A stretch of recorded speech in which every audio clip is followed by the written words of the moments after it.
Okay.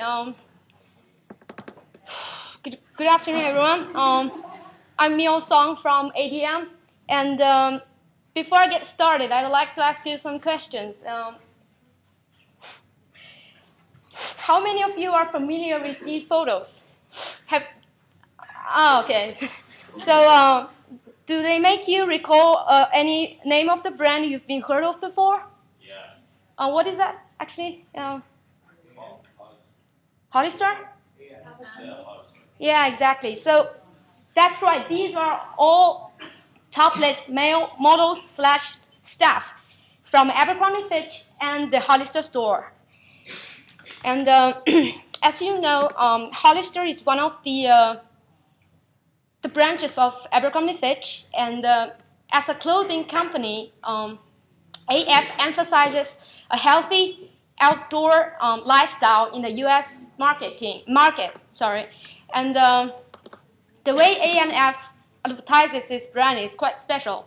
They don't spend a huge amount of money on hiring celebrities. They don't splurge on television commercials. And instead, they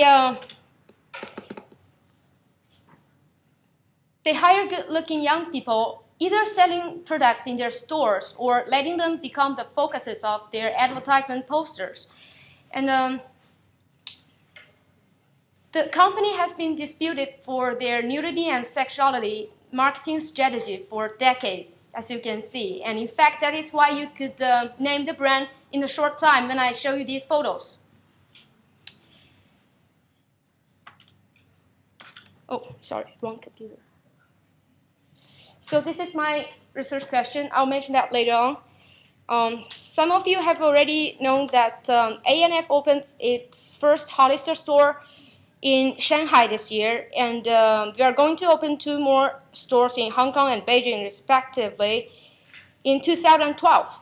And I just talked to a friend of mine in Beijing on Skype last night, and she tells me the AF store they've been setting on in Beijing will definitely be open by in next January, which is only 2 months left. And it's a good thing for Chinese customers, absolutely. But as I mentioned before, Abercrombie Fitch's main way of advertising is to show nearly nude models. And yet, sex in advertising is comparatively controversial in China, and it is important to A&F to consider the consumer's opinion that may feel that these advertisements are idolized and teach young adults the inappropriate behavior. The way A&F doing its advertisement has to be changed in China, and that's why I decided to do a research under this topic. How should A&F adapt advertising strategy to overcome cultural differences and effectively create its brand position in China? I believe that the findings of this research will be used by both global and Chinese companies to investigate how to make advertisements suitable in Chinese market, and it also will help Abercrombie Fitch itself to save costs and shortly target its potential customers in a short time in Chinese market. In the literature review section, I'm going to demonstrate 2 theories, and which are the who stays cultural dimensions and the concept of global consumer cultural positioning and the local consumer cultural positioning strategy. Who stays cultural dimensions are it's kind of a model and which distinguishes culture according to 5 dimensions, which are power distance, individualism and collectivism, masculinity and femininity, and the uncertainty avoidance, and the last one is the short or long-term orientation.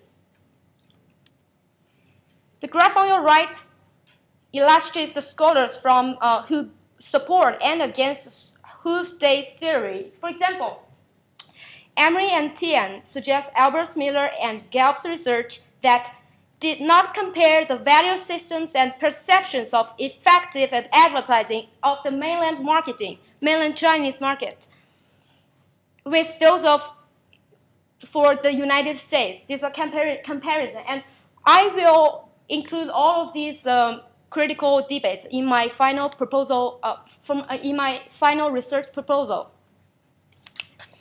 And the secondary theory that I'm going to point out is the global consumer culture positioning strategy and the local consumer culture positioning strategy.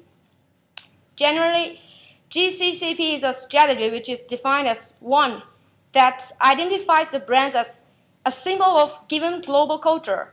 And in contrast, the LCCP strategy associates the brand with local cultural meanings, reflects the local culture's norms and identities, is portrayed as consumed by local people in the national culture.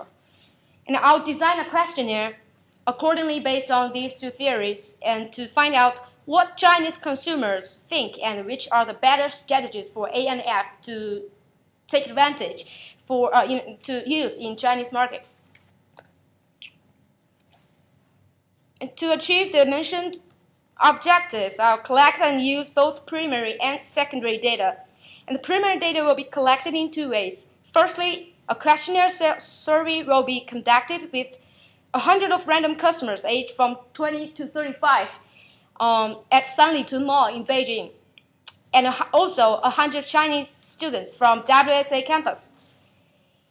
And what is more, two focus groups will be also carried out with students from ADM pathway who live in Shanghai, Beijing, and Hong Kong, where the AF stores are and is going to be located. I've got the full name list of these students who, there are 10 of them who have met the condition that I mentioned earlier. And those 10 students are divided into two groups in genders.